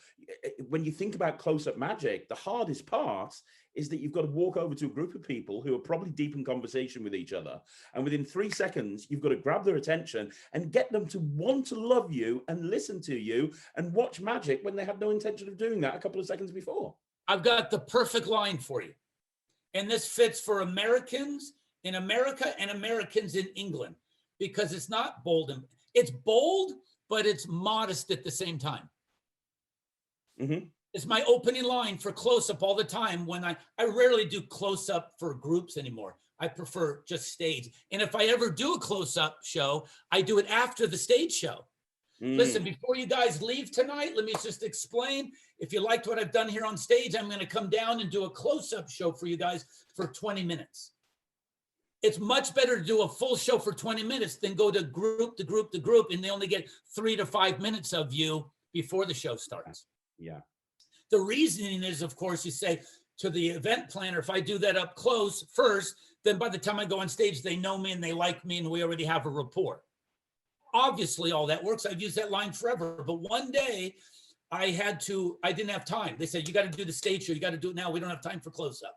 And at the end of the show, I said, hey, if you want to see more of this up close, I'm going to do it down there at that table. So the people who did want to see it went to the rooms. The people that did want to see it were a ready-made receptive audience. And I got 20 minutes of time with them rather than 3 to 5 minutes with them. So when I do go up to groups and I'm doing strolling, hey, I hate to interrupt you guys, but that's my job. How am I doing so far? It's a great, perfect opening line because it tells them that you're here to perform. You didn't tell them who you are, what you do. They don't have to know you're a magician because there's preconceived notions to go with that. And they're going to think, oh, magic, like that. And there's no starting gate. There's not like ready, set, go, do your magic. No, we're having fun. And the moment they say something to me that's wise guy back at me, we're instant buddies. Yeah, absolutely. So if I say, I hate to interrupt you guys, but that's my job. How am I doing so far? They're going, you did pretty good, you rude son of a bitch. I'm in. Yeah. Because now it's locker room fun. Now it's a bunch of guys having a blast. Like there's one trick I do where I load a bunch of stuff on a guy, making him a spy. Like I find, like I'll say, wait, oh, I know you. You're the guy. Aren't you the guy? You're definitely the guy. And everyone's like, what do you mean I'm the guy? He's especially going, what do you mean I'm the guy? And there's like a group of 6 to 8 or 10 alpha males. And I'm going, you're the guy. You're definitely the guy. Are you the guy? Well, I wouldn't admit it either. You're definitely the guy. Who's not on the edge of their seat to see what this guy is? You're a spy, aren't you? And he says, no. When he says no to that, I go, ha, that's what a spy would say. Oh, you're good. You're good. What's your name? Bob. Oh, Vladimir. Obvious. I would say Bob too if I were you. I came up with this during the Cold War in the 80s. That's how you can see where this pattern goes. Actually, it's gone full circle because now Russia is our new enemy with the Russia collusion. I go, are you wearing a wire? You're definitely wearing a wire. Are you wearing a wire? I'll grab this tie and I'll pull out a wire. It's just a pull. It's just a reel rather. I'm holding the reel and I'm pulling out a wire and there's a microphone attached to the end. I wind it back up again, put it in my pocket. I pull out a pen and I reach in his pocket like that. I go, oh, is this one of those spy pens? What does this do? And I push a button. It's hard to explain, but a flash goes off. Ah, a camera. Oh, you're good. You're good. What else does it do? And I pull off the cap and it's a knife. Oh, I bet this is just for opening envelopes. Oh, you're good. You're good. And I'll put it away. And I've got 2 other things to end that I'm not going to give away just now, but I've pummeled the guy, and I haven't said one time that I'm a magician. Mm-hmm.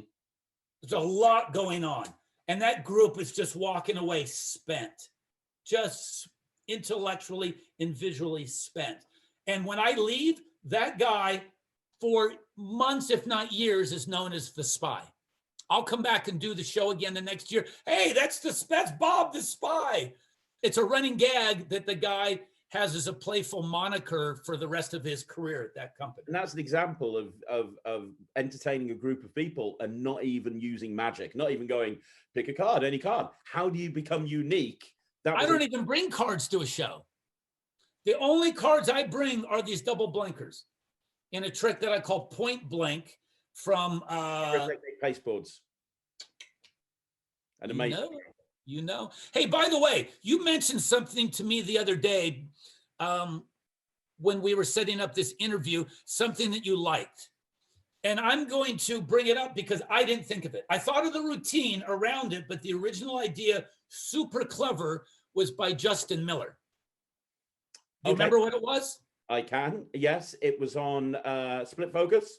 Yes. It was the impromptu chop cup type yes. routine. Yeah. And the reason I'm bringing it up, because it bespeaks to another question you had earlier. How do you think of things? You know, it's really, really, really, really, really important. Have a brainstorm team. You can have a brainstorm buddy. That's fine. But if you have a team, you'll get different answers and actions from everybody. Because I know this guy is good with something intellectual. This guy is good by playing the hypothetical game. This guy is good at being a cynical bastard. It's like a baseball team. One guy's good at pitching, center field, shortstop. Everybody has their role. Get yourself a brainstorm team. Start with one as a buddy and work your way up. And don't have any yes men to say, oh, that's great, Greg. Oh, that's wonderful. No, just yesterday I had a trick. And one guy said, nah, I see what you're doing. No, that part's obvious. No, you got to rework it. If people don't tell you it's bad, you can't improve it. And you know what? JM is such a creative guy. He really is. Who? Justin Miller. He's such a creative guy. Yeah. Like when I posted on Instagram saying I was interviewing you, he was the first person to comment to go, I can't wait to watch this interview. Greg is brilliant. And you know, this Justin Miller guy, listen, I don't know what to say about him. Oh yeah, I couldn't think of anything mean to say. Let me see that guy. You know what they say about Justin Miller, right? What? Well, you know what? He knows. We'll just leave it at that. This is how rumors start, my friend. It really is. Let's talk about. I want to talk in a minute about the secret sauce because a lot of people. You mean the company that nobody knows is mine because I'm a terrible marketer and promoter? It's too bloody secret. Like I've had people saying to me, like, I've performed your routines on the channel a lot, and people go, "That's amazing. Where can you get it from?" I'm like, I don't know. Like, it's out of stock everywhere. And I knew about the secret sauce, but for some reason I forgot about it. But if people want any products from you, they are pretty much available, all of them, as downloads and physical products on a website that you've specifically made to buy your stuff. Let's put it this way. I'm no Brad Christian or Joshua J or Andy Gladwin. No, you don't need to be, though. I'm terrible at Facebook. I'll tell you something crazy. You want to get a hold of me? Don't do it through Facebook. I'm lucky if it gets through. There was a feature on the what do you kids call it? The Facebook? Mm-hmm. That'll be the one. The Facebook. I know it because I just got a message on MySpace. I was alerted through my pager and it reminded me to return my Blockbuster video. Do you get that joke in England? Yeah, we get that joke. So there was a feature on on Facebook. I don't remember. I'm so bad at it. I don't remember what the category is. I had messages that went back 12 years. Okay. And some of them, just for grins and giggles, were about 8 years old, and I answered them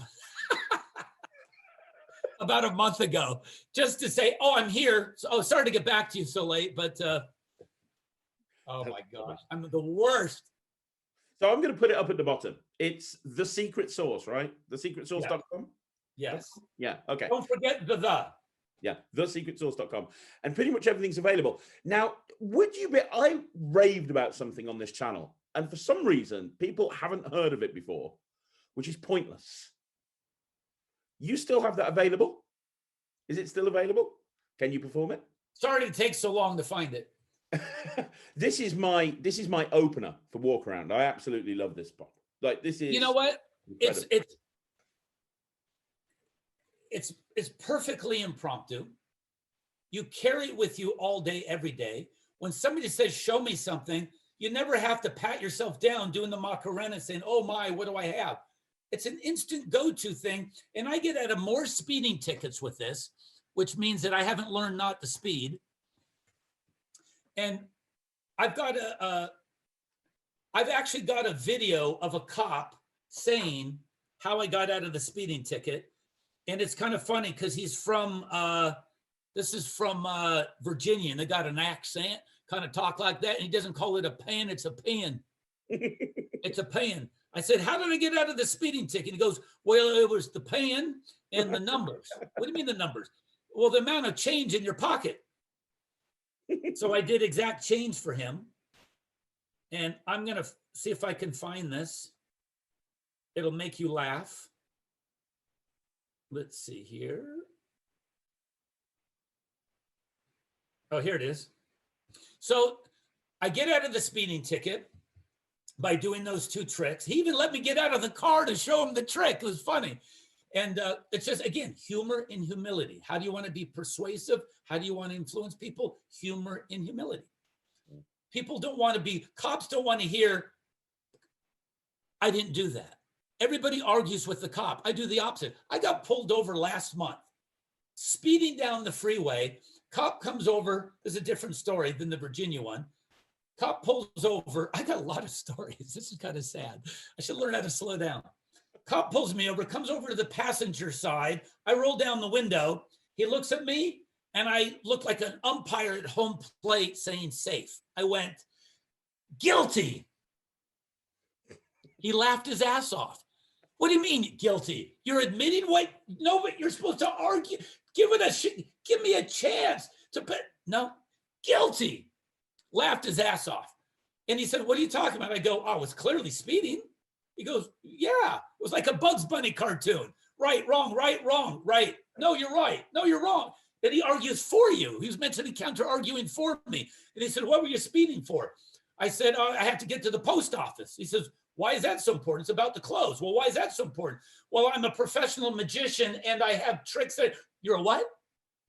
I'm a magician. I had to get to the, wait, go back. You're a what? He goes, do you work at the Magic Castle? I go, yeah. He goes, well, do you know how to get someone? Well, I said, you got to kind of know somebody. You got to know somebody. And it just changed the dynamic instantly.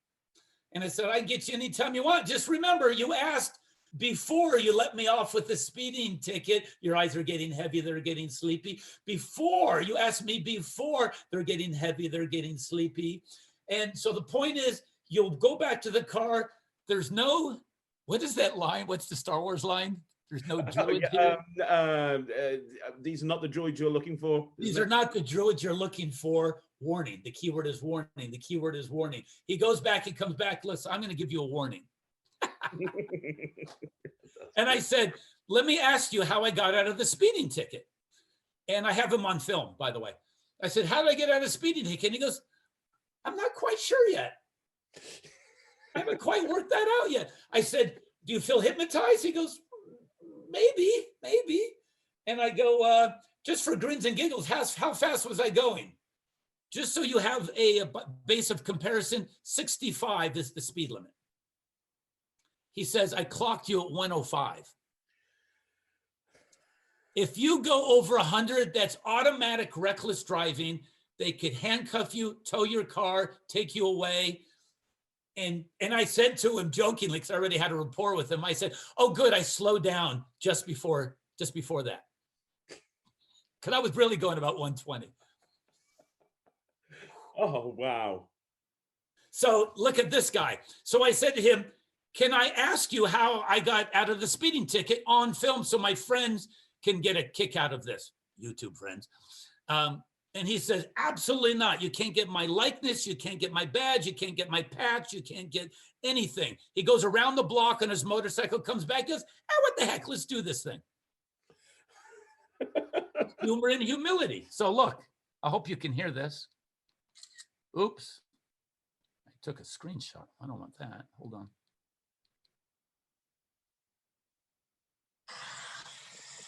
Okay, why did I get out of the speeding ticket? Well, the pen trick got you out of the speeding ticket. What was it? The pen trick, and your numbers was pretty good too. And the what? And what with the Picking the numbers. the number of coins in my pocket? Yes. So that's how you get out of a speeding ticket.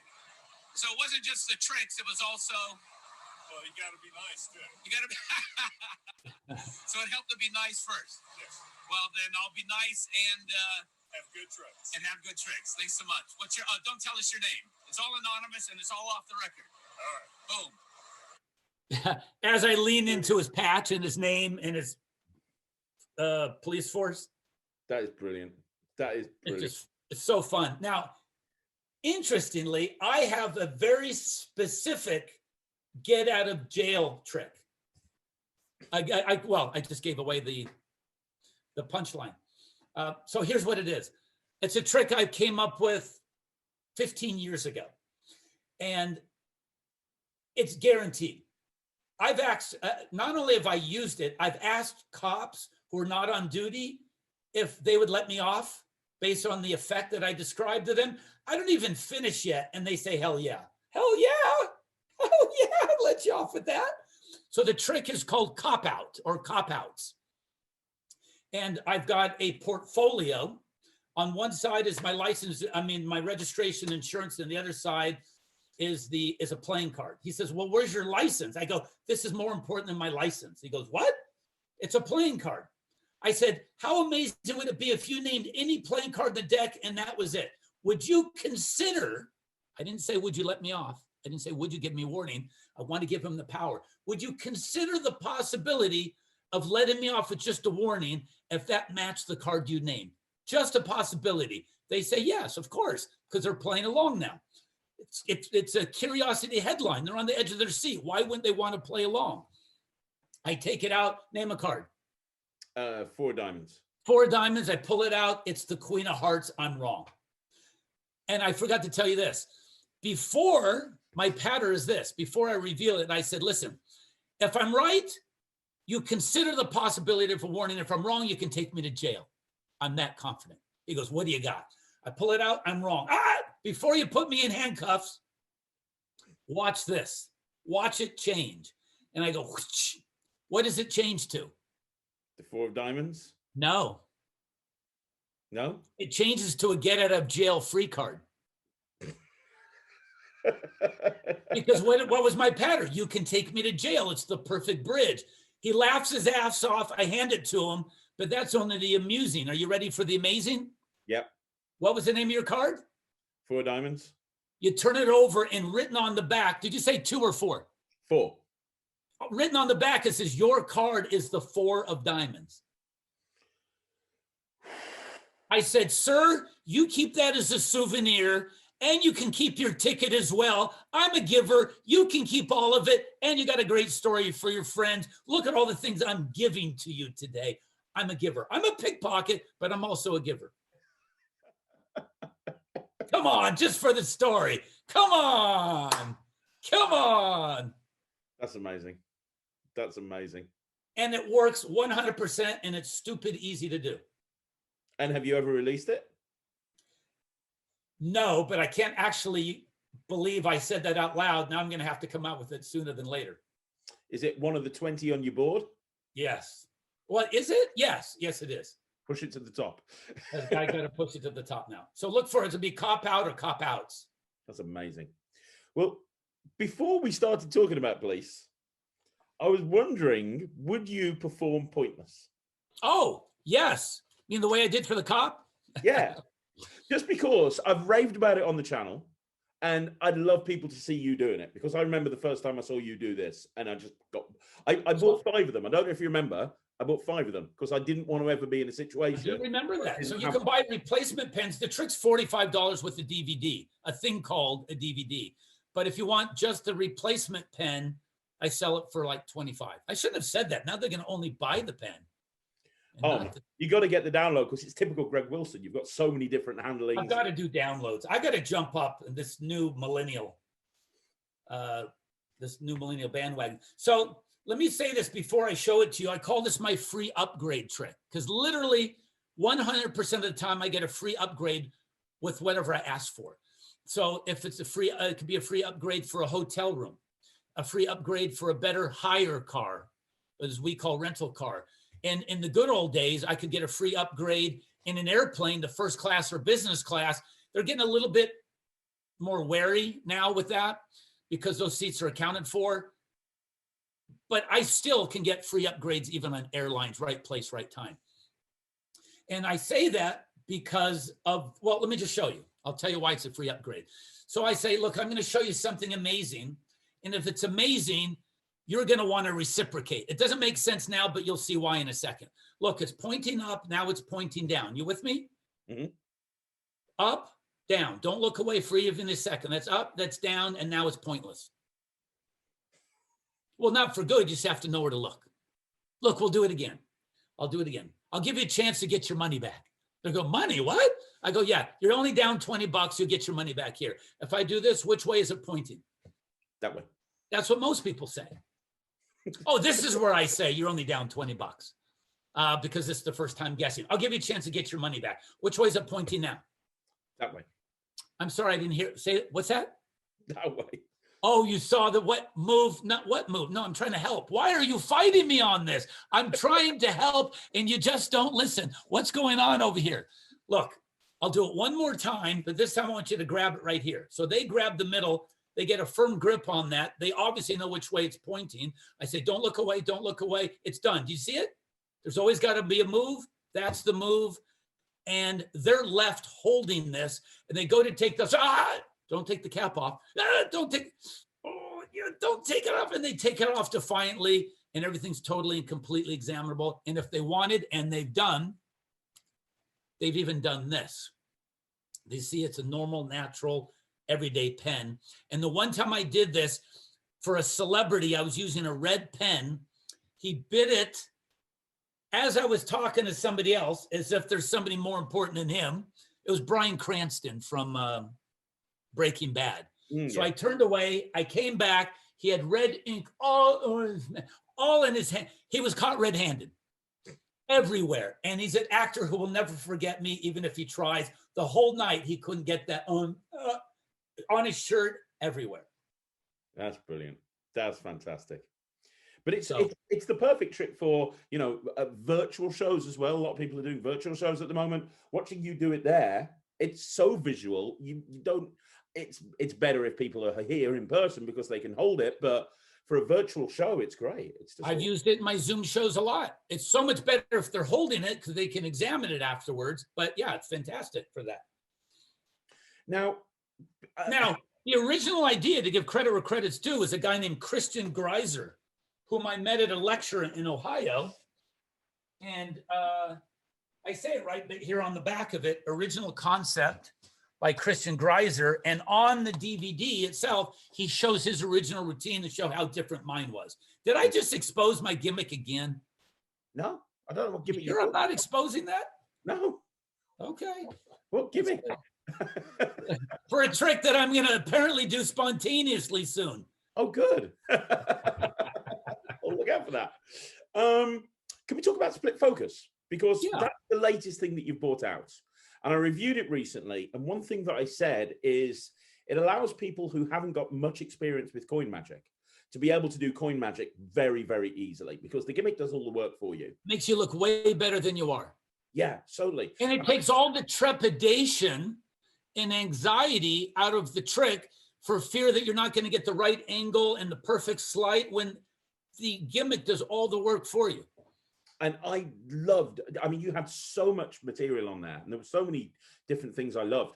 I love that presentation that you did with the heads and tails, and you were doing it on this guy over and over and over again.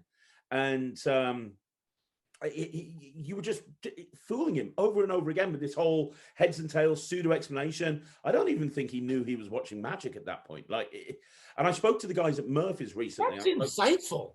He didn't even think he was watching magic, except for maybe just a lucky feat or a physical feat. That's interesting. Yeah. And I was speaking to the guys at Murphy's, specifically, I think it was Javier who was there with you on the shoot. And he was saying, watching you do that shoot was just incredible. You were walking up to groups of people, doing the same trick over and over again and bringing the house down. You know, it's such a great, it's probably, I would say probably the best coin trick that's come out in the last few years. It's so good. Well, I appreciate that. I've had lots, and I mean, again, I call it 1,000 timer. That's my 10,000 timer. It's been in my pocket since 2007. And to give credit where credit's due, the first person to think of a split coin, I think, was Alan Wong. And John Kennedy independently conceived it and came out with his version and a number of routines. And I created 2 routines for him for his DVD, and I held back 1. Yeah, and it was called the Super Coin. Super Coin. This was called Super Coin. So the one thing I held back and did for 10 years is the 2 coin routine on this. But I had, what is that, 2007? I've had 14 years. Well, I put it out last year. So I had 13 years to think of 13 new routines. So it's not that outlandish. It's so good. It really is. So many different ways. Now, you obviously put out a trick of a video of routines with a brilliant name, which that I wish I thought of, Split Happens. Mm-hmm. And you have multiple variations beyond just appearance and disappearance. Yeah, a lot of my routines involved using the split coin along with 3 regular coins. So it was kind of using it as a shell substitute and kind of going down that route. Very different to what you did. But now, I never saw yours, but I have something as well where there's 3 real coins to go with it. Mm. Incidentally, by the way, I have this new idea where you take 5 coins and you make them vanish. 1, 2, 3, 4, 5 coins. One's gone. You do it again. Did you see it go, by the way? No. Thank you very much. Boom. There's the next one. Did you see that go? No. Thank you very much. So you're down to the 1, 2, 3 coins. And now you make the next ones vanish using the gimmick. These were just regular coins. Yeah, that's great. You know, this is an interesting move. It was just for grins. Doesn't that look real?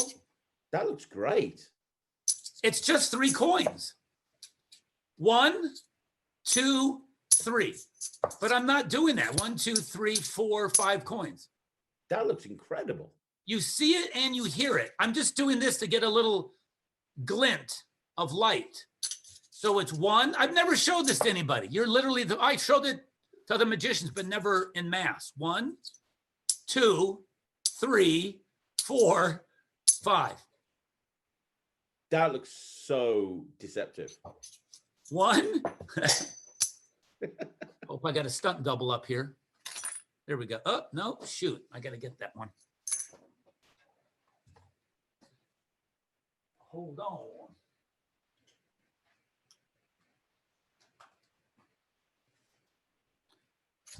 So this is what it looks like. 1, 2, 3, 4, 5. But if you do it with rhythm, 1, 2, 3, 4, and 5.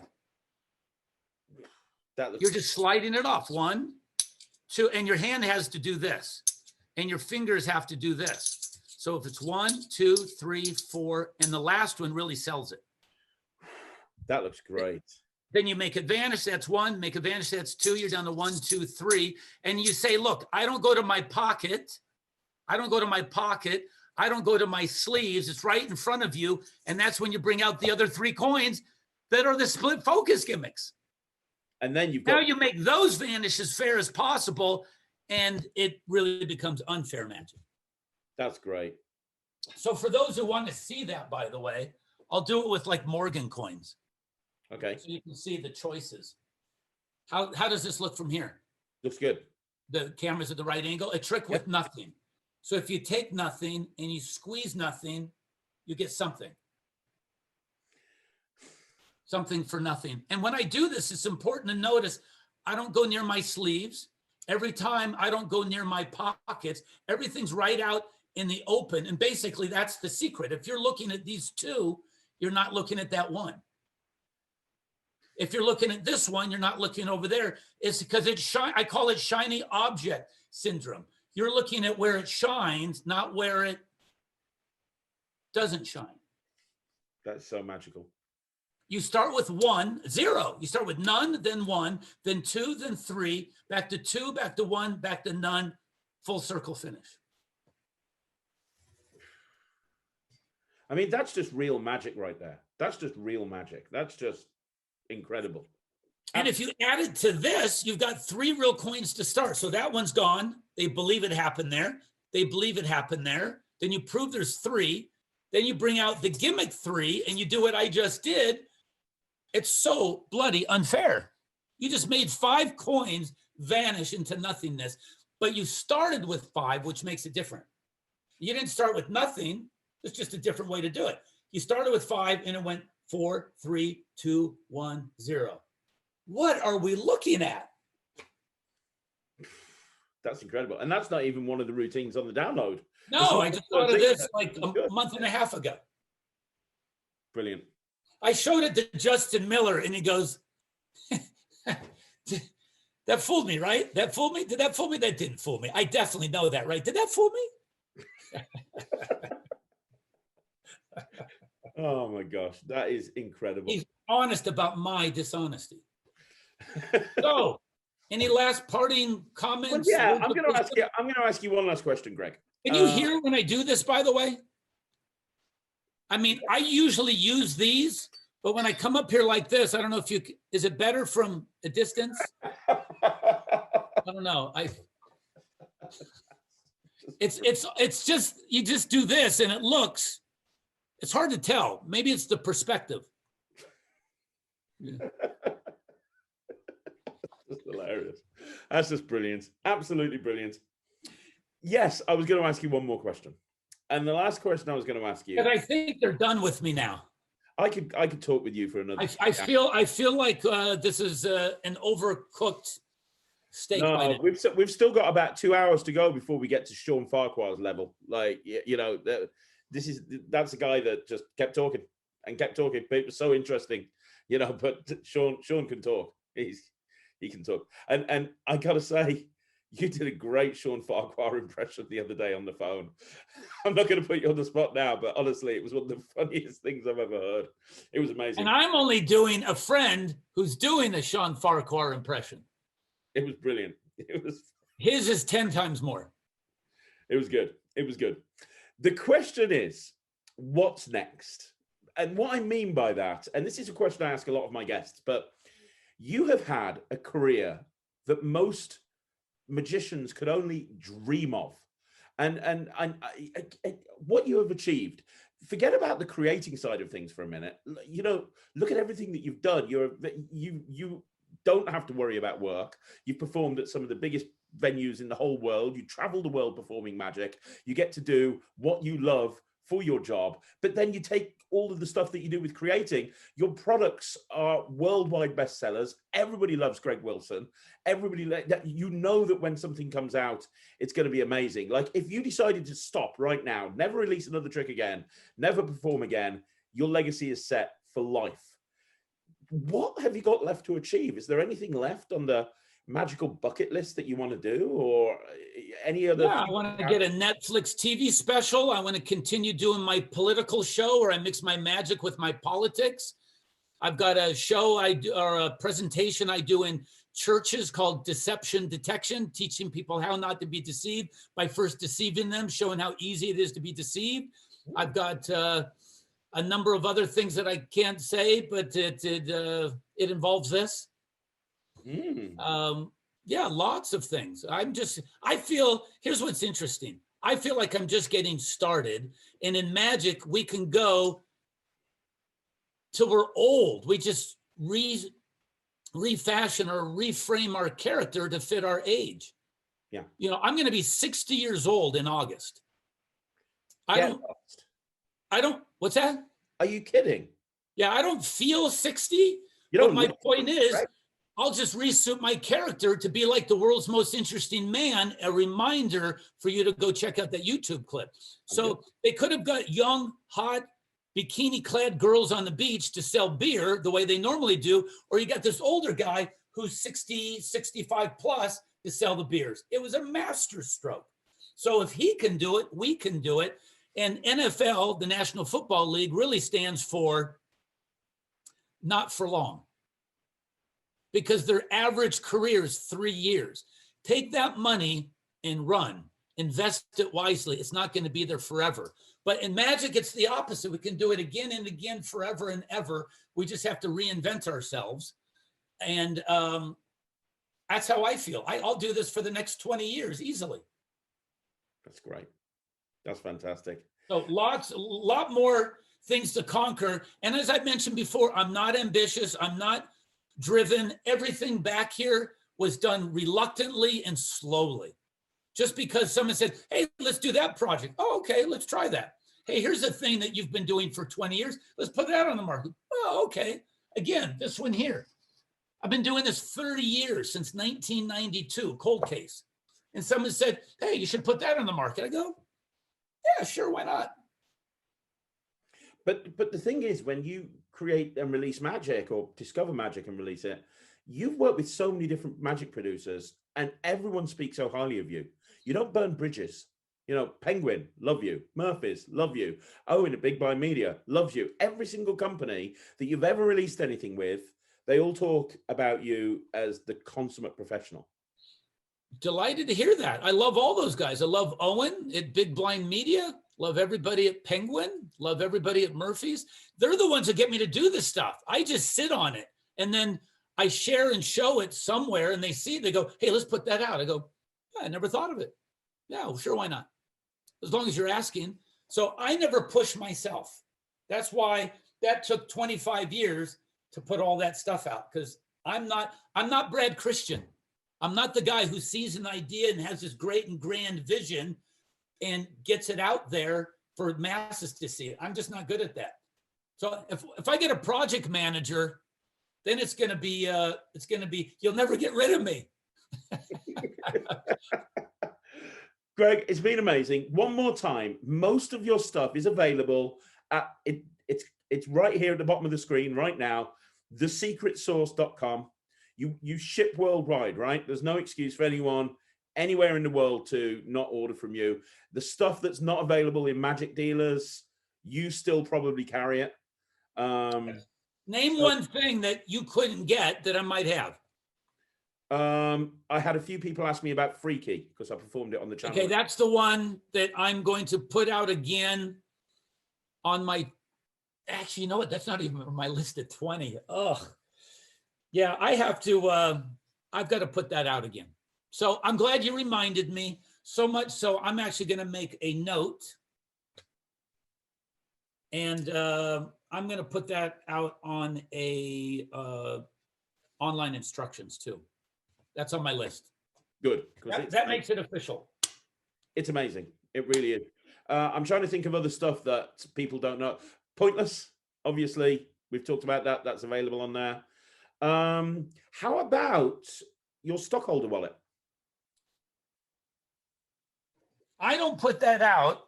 When Chris Smith and I used to be partners, I let him have all the physical stuff, and I took all the DVDs, so you can get it at the Magicsmith. Right. Okay. It's great. You remember all this? By the way, these are all the guys that graciously helped me. This came out in 1995. And I still do it to this day. I sold a ton of these things. And it's tell them what the effect is. Well, it's basically Out to Lunch built into a very classy looking business card style wallet, but it's the routines that are in there that are just incredible. So these guys went to town, and I asked them all individually if they could come up with the routines. Michael Close, Paul Harris, Daryl, Simon Lavelle, Michael Weber, Dan Harlan, Jay Sethy, and others. And it's some clever stuff in here. So that's the wallet. Uses the out to lunch principle, which is a very underused principle, I believe. And David Grippenwald had the idea of the wallet. I created the method for it and compiled everybody else's ideas. And I'm telling you, it's a team. It's a team effort. No man is an island. And the other one that I Dishonest Abe, I mentioned it before. That's so old. I bet you don't have any of those. I don't. That's Magic Smith as well. That's some of the older stuff, but I'm going to come out with a new version that's on the board. Oh, brilliant. Because that is... It's going to be way better. You're going to love the new Dishonest Abe. That's great. That's, like I said, I did that in my restaurant work almost every single night. You know what? I'm just kind of curious. If you look over here, do you remember that one? Let's have a look. I can't see it. Can you bring it closer? Let's have a look. Yes, I believe I do. Isn't that the thing with the Hershey's Kiss?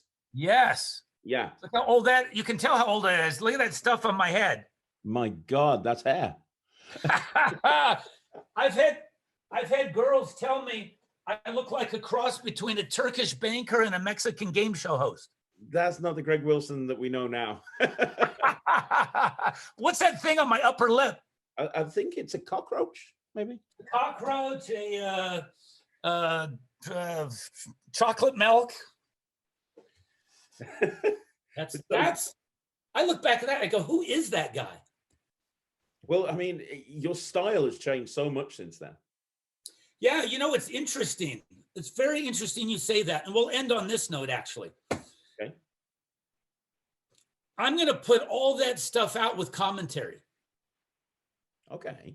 I'm going to be sitting like Mystery Science 3000, the guy in the corner down here, and he's looking up and he's pointing and laughing and saying crazy stuff. I'm going to look at my old stuff so people can learn what to do and, more importantly, what not to do using a technique in Latin called via negativa. So I'm going to say, oh, first of all, what's that stuff on my head? Second of all, why am I wearing that? Third of all, I'm going to say, oh, I'm too slow. Here, I'm too fast. Oh, I didn't do this right. Here's how it evolved. This is how it started. This is how it progressed. And I think that could be interesting. And I'm going to have other people there so they can burn me harder than I burn myself. You know, that's a really good idea because it shows that, and not enough magicians do that. You should, you know, one thing that I've said on this channel, video your performances and look back at them, because you can walk out of a gig and go, oh, you smashed it. But if you watch the performance back, you're going to pick up on so many things that you've done wrong. Absolutely true. And I'll tell you this, I can't look at myself on video. So this will be the first time I've seen many of these things since it came out. So on this, off the cuff was 96. On the spot was 2000. I'll be looking at the first time now since then. So it's going to be raw and painful. Is that going to be available? Looking at it. Is that going to be available as a project to buy? Oh, yeah. That'd be great. Yeah, it's going to be one big project of, you know, I'll probably put card stunts and pyrotechnic pasteboards together. And maybe I'll put all the impromptu stuff together, plus new routines. So new card tricks with card stunts, new impromptu tricks with off the cuff and on the spot. That's great. I've got another 30 impromptu tricks that I was going to put out separately called Spur of the Moment. But I think I'll just put it all together in one project. That is great. Wow. That's something. And is that coming out in the next year or two? I'm dreaming. Who knows? Again, I've got to get someone to hit me with a motivation stick. I'll give Sean Dunn a call at Penguin. I'll say, look, can you give Greg a call? I know he's got a whole bunch of stuff. Just prod him a bit. You know what it is? Lights, camera, action. Someone brings the camera and the lights, I'll give them the action. But I'm not good at setting it up and coordinating it and getting a guy here for this and that. When I go to Murphy's and I fly up there, time for action, time to produce. I can't either procrastinate or deviate and do something else. It's action time. That makes total sense. So anybody asks, it's an easy sell. Sure, why not? There you go. Magic produces the world. You want Greg Wilson? There you go. That's how you do it. Greg, it's been an amazing interview. Thank you so much. One more time, I'm putting it at the bottom of the screen where people can go and buy your stuff, and they absolutely should. We've learned not to bother going on social and try to find you on Facebook. That's not going to work. But do you have an email address on the secret source that they can click on and reach that as well? Yeah. Okay. So we need to go to thesecretsource.com. So everybody go and do that. Greg, one more time, thank you so much for coming on the channel. Delighted. Oh, by the way, somebody suggested I do this, and I'm breaking up your little sign off here. Go for it. I don't care. I've never wanted to do this because I've always been too busy, and I still am super busy. But someone was saying, you're doing less shows lately because of COVID. Why don't you start doing lessons? And I said, maybe I'm open to that, but I want to get a feeling of how many people would be interested, because it's not going to be cheap. I remember 20 years ago, 25 years ago, I was charging $100 an hour. So maybe it's going to be 150 or 200. I don't know. I'm making up this number. It's all arbitrary. But if anybody's interested in not just lessons for mechanics, but lessons in motivation, character development, presentation, that's what I think I'm best suited for. You know what? I think there's a lot of people that will take you up on that.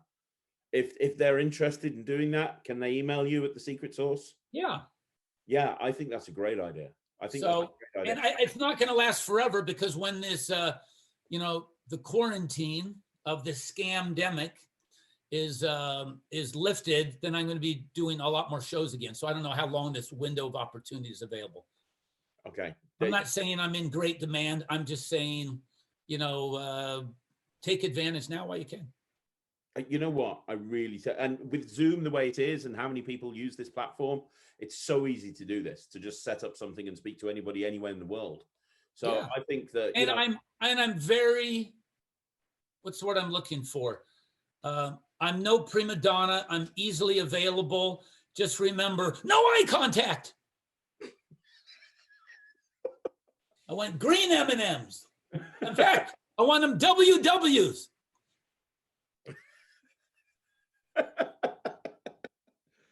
I'll let you sign off now. What a brilliant way to end the interview, guys. Make sure you reach out to Greg. Definitely speak to him. Go and buy a load of stuff on Secret Source. Greg, thank you one more time for coming on the channel. You are the man. Whatever you carry on doing in the future, you make the magic community a better place. So thank you so much. Delighted to hear that. Super fun, and thanks for asking me to come on your show. No problem. Guys, leave a comment down below. I can pretty much guarantee Greg will not read them, but leave a message down below anyway. If you email me, I answer emails. There you go. So email him, leave a comment down below for me to read. And don't forget to subscribe to the channel. I'm going to be back again tomorrow. I'll see you then. Thanks very much for watching. My name's Craig, Magic TV.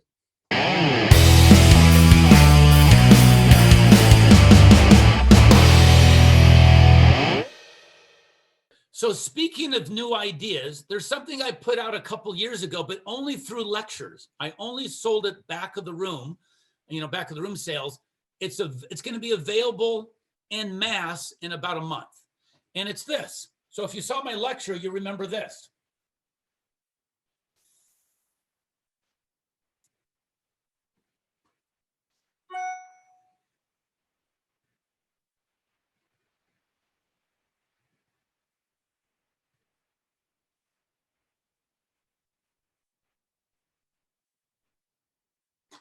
Here. And what I like about that, it's not only funny at the end, it shows your hands are completely empty and you're clean. And it's really fun to do if people don't know that you're a magician. Like do it in movie theaters, courtrooms, and airplanes. Watching a flight attendant, you can't have cigarettes on that. What cigarette? I'm confused. What? Pardon me? And then she brings all the other flight attendants over. And this actually happened. About 8 flight attendants came over. I thought she was mad at me and she was going to call the fire marshal or the pilot. These 7 flight attendants come over thinking I'm going to get beat up. No, she invited them there to see it. And the plane actually, I'm not saying there were that many flight attendants, but the plane did tilt a little. I'm just, Just a little. And that's called what? One forgot that she's like a professional flight attendant. She goes, "Oh, do it again in the bathroom. Let's see what happens." And what's that called? It's called, oh, I'm glad you asked. Holy Smoke, Sinfully Amazing. And that's available soon, en masse. Only through the secret source. So if you do this, by the way, go to the secret source and get the 3 free tricks that automatically put you on my email list. Do that, and then when it comes out, like I said, in about a month, you'll be the first to get it, because I'll email you and offer that opportunity. Brilliant. Absolutely. I might even, I shouldn't say it now because I might not do it. No, I might not do it. Never mind. I was going to say I might give a little discount for the first adopters. I shouldn't have said that. Maybe not. I don't know. I'm not even sure what the price is going to be yet. So you won't know if I'm discounting or not. I like what you did there. So there you go. Little scoop available soon from the secret source.